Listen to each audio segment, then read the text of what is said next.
l'avant-première de la deuxième partie de la saison 5 de La Casa de Papel n'avait pas des airs d'adieu. Pourtant, si est bel et bien à l'occasion de l'ultime finale de cette série phénomène que l'équipe s'est réunie le 30 novembre au Palacio Vistalegre à Madrid. Sur le tapis rouge, les stars de la série ont fait le show avant d'animer une convention. Pour Ursula Corbero, Tokyo, Miguel Herrán, Rio, Álvaro Morte, le professeur, Itziar Uno, Lisbonne, et Esther Acebo, Stockholm, qui affichait un joli ventre rond, le noir était manifestement de mise. Les comédiens et comédiennes étaient heureux de se retrouver et tous ont joyeusement posé devant les photographes, avant de signer des autographes et de répondre aux questions des fans. Et pour cette belle occasion, ces derniers ont eu droit à une belle surprise, une annonce qui a fait l'effet d'une bombe.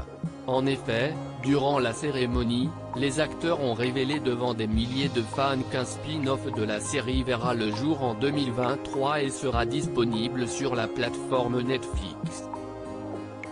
Il portera sur le personnage incarné par Pedro Alonso, Berlin.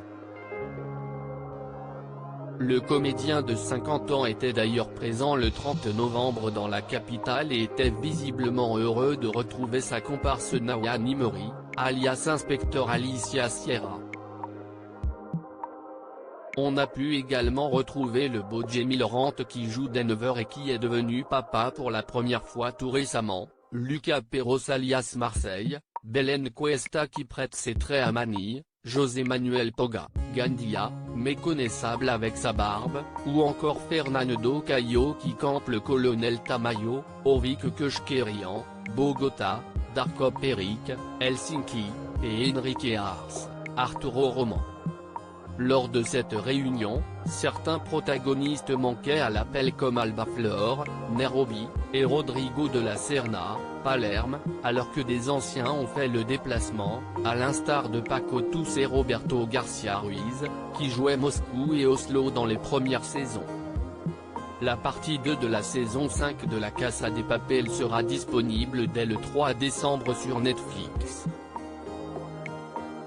La date du grand final approche.